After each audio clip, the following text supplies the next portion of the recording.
ABC 7 business commentator Richard Stern joins us now, and it was an up day across the board on Wall Street today. Great to hear, Richard.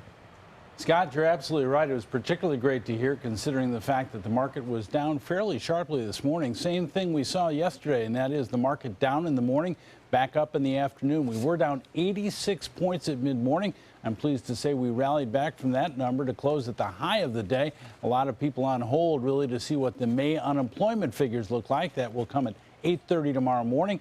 But in the process of today's trading, the NASDAQ closed up for a 7th consecutive day, and the S&P closed above 2,100, which psychologically is very important. So let's take a look at the figures, and they're not too bad. There you see the Dow up 49 points, just over 1/4%, closing at 17,838.56 on fairly light volume of 619 million shares. 7 in a row for the NASDAQ, up 19 points, 0.4%.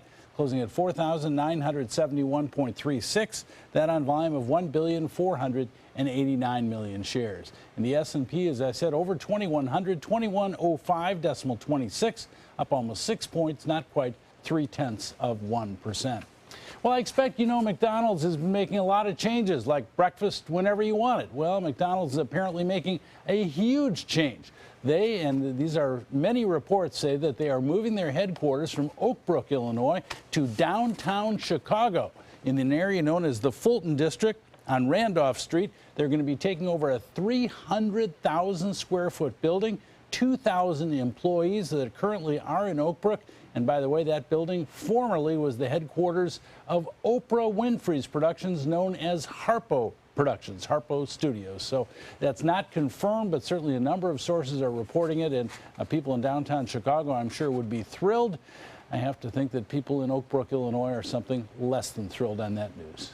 Especially those who would have to commute into the city. Exactly. And Richard, positive news on retail stores. And Haley, we've been talking about how poorly the retail stocks have been doing. They've been a punching bag on Wall Street, but today Macy's was sharply higher, Nordstrom's, Kohl's, so it didn't matter what level of retail they were at.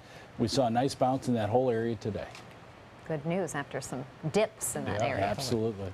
All right, Richard, thanks so much for the update. You're welcome.